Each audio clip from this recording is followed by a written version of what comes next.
Park a car at Newark for one day in the short-term lot, and the published rate is $42. Now, here is what the same airport charges an airline. $12.83, not per plane. Per 1,000 pounds of airplane every time one leaves the ground. One document, two numbers.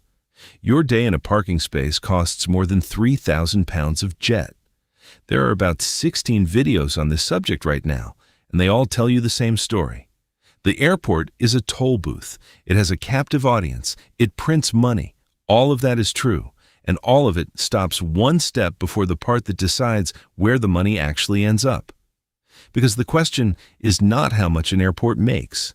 It is how much the people who own it are allowed to keep. Here is the restriction in the words Congress used. Read the last clause again because it is doing all the work. Directly and substantially related to air transportation. Not helpful to the city. Not in the public interest. Related to air transportation. So a city can own $1 billion airport, watch it take in more than it costs to run, and be legally barred from moving that surplus into the general fund to fix a road or fund a school. The money is not the city's. The money is the airport's. And I want to be precise about why, because this is where most explanations get it backwards. It is not about public ownership. The FAA says so directly. The rule attaches because the airport took federal money. A privately owned airport that accepted federal assistance is bound in exactly the same way as a city that owns one. And there is a second lock in a different section. Before the government hands an airport a development grant, it has to be given written assurances about where the revenue will go. Take the money, sign the assurance. The assurance is the door, and the statute is the wall. The FAA has a name for spending outside that boundary: revenue diversion.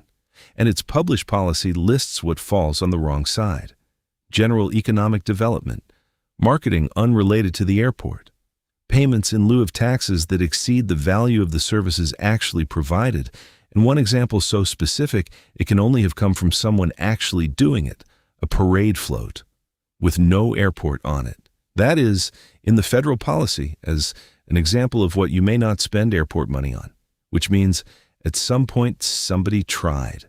Now, before the exception everyone talks about, there are two smaller doors out that almost nobody mentions, and leaving them out would make the rule sound tighter than it is. Noise mitigation. An airport may spend its revenue soundproofing houses that are not on airport land and that it does not own, because Congress said so explicitly. And there's a second carve-out for when a private airport is sold into public hands. Those two are narrow and they are boring, which is why they get dropped. But the honest version of this rule includes them.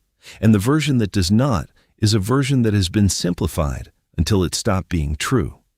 Now, the interesting part, which is the exception that actually moves money, the restriction has a carve-out, and it is written into the same section one paragraph down. It is not a category. It is a date. That is the whole test.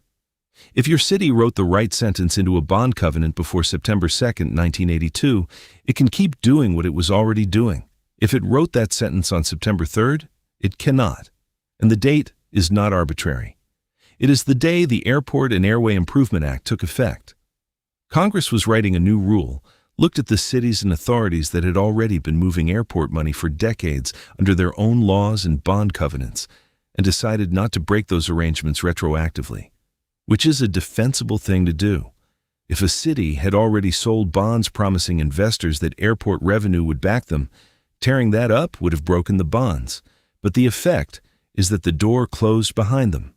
Two cities, same airport business, same parking garage. Different rules permanently because of what somebody filed before a deadline 44 years ago. The FAA publishes the list, and this is where I have to correct something that circulates constantly, including in videos on this subject. It is not 9 airports. It is 9 sponsors, and those 9 sponsors own 32 airports. Chicago on a fuel tax written in the 1980s. Denver, the same. Hawaii on a 5% surcharge authorized by a state statute revised in 1970. Massachusetts on payments to Chelsea, Winthrop, and Boston written into a 1956 law. St. Louis on a city ordinance from 1954. And the 32 airports are lopsided. The state of Hawaii alone accounts for 15 of them. Now, the part that almost never gets said, the exception is not free, so a grandfathered sponsor can lawfully move that money. And when it comes back to the federal government asking for a discretionary grant, the fact that it moved the money counts against it. You can use the exception, or you can compete for the grant money. Using it makes you a worse candidate for it. And using it comes with paperwork, which matters more than it sounds like it should. A grandfathered sponsor files its financial data with the FAA every year on 2 standard forms within 120 days of the end of its fiscal year. The airport's chief financial officer has to certify that the figures are right. The FAA's compliance office is supposed to check them against the airport's audited statements. The deadlines are staggered across the year. Chicago, Denver, and the Port Authority by the 30th of April. Niagara Frontier by the 31st of July. Hawaii, Maryland, Massachusetts, St. Louis, and San Francisco by the 31st of October. Hold on to that, because in a few minutes it becomes the whole story. So the obvious question is why nobody has just repealed it. 9 sponsors, a rule everyone else follows, a deadline that expired before most of the audience was born. The Government Accountability Office asked the sponsors that same question, and the answers are worth hearing because they are not the ones you would expect. The transportation authorities said repeal would reduce their flexibility to move revenue across the assets they run, and that it could lead to a default of their outstanding bonds if airport revenues could no longer be used to service debt, which is the 1982 logic showing up again 40 years later. These authorities borrowed against combined revenue. Investors bought those bonds on that basis, cut the airport revenue out of the pledge, and you have changed what the bondholders own. The cities and states gave a plainer answer. A loss of general fund revenue could result in reduced government services, and they asked that any repeal be phased in so they could plan for it. So the exception persists, not because anyone defends it as good policy, but because unwinding it means either breaking bond covenants or cutting municipal budgets. It is easier to leave it alone. So what happens when the largest one of these gets tested? The Port Authority of New York and New Jersey is on that list. It runs Newark, Kennedy, and LaGuardia, and it also runs bridges, tunnels, a bus terminal, and a rail line. It is exactly the combined structure the exception was written for. And in 2014, one of its own tenants filed a complaint against it, not a federal investigation, an airline. United filed under Part 16, which is the procedure that lets an airport user bring a complaint about how the airport is run, and the FAA adjudicates it. In November 2018, the director of the FAA Office of Airport Compliance issued a determination and found the Port Authority in violation of 2 grant assurances: economic non-discrimination and airport revenues. The Port Authority appealed, and its own appeal is the clearest summary of what it had been found to have done because it lists the findings in order to deny them.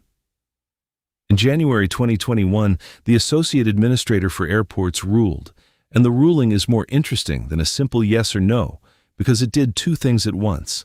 It affirmed the core finding, and then it sent one question back down. Read that again and hold it next to the list I showed you a minute ago.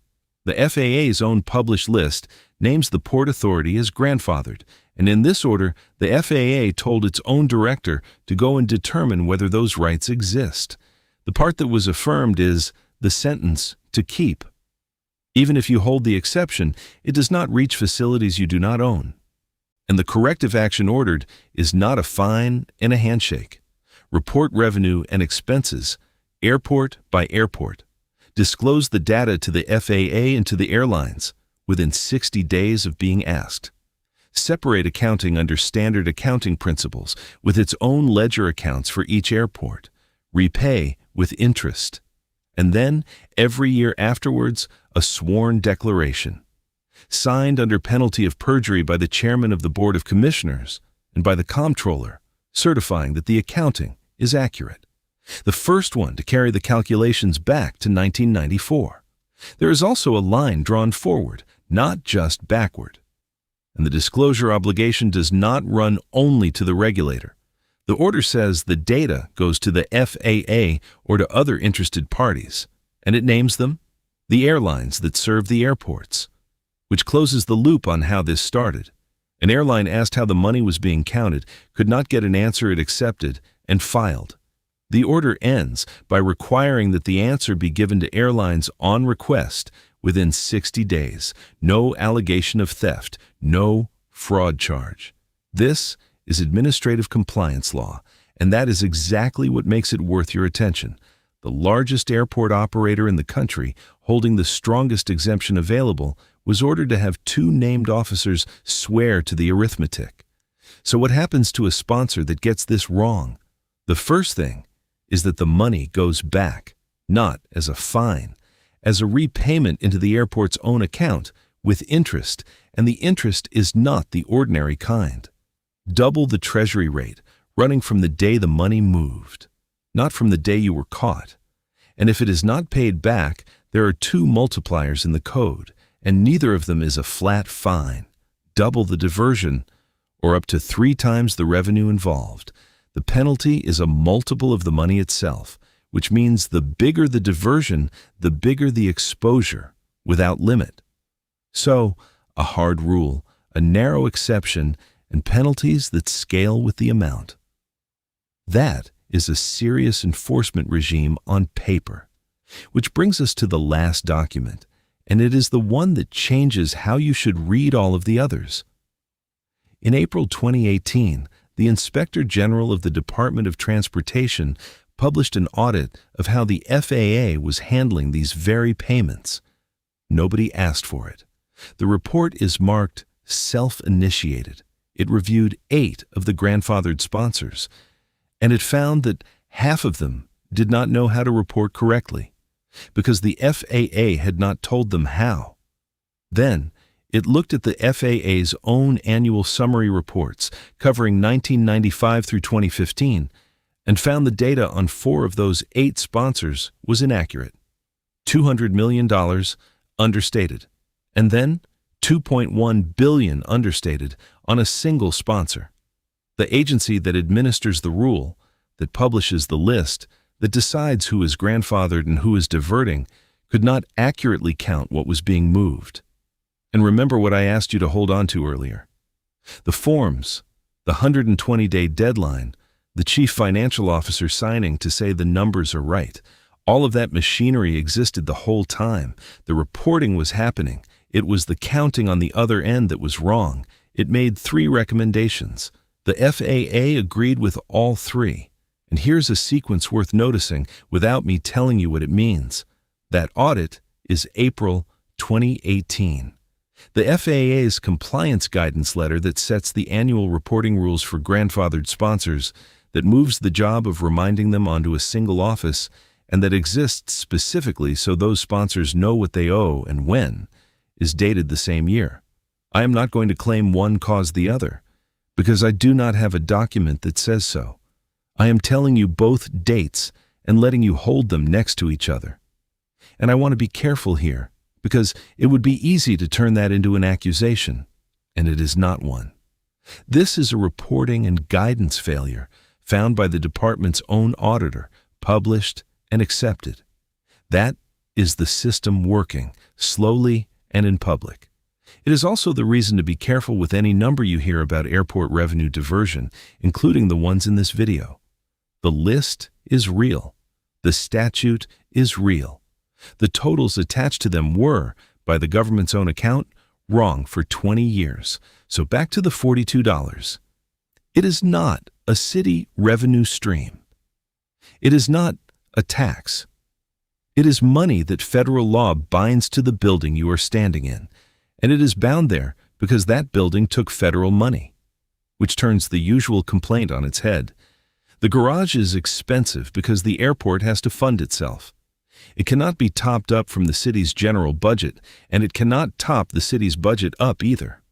The wall runs in both directions. 16 videos will tell you an airport is a monopoly extracting money from people who cannot leave. The documents say the extraction has a destination. The destination is fixed by statute.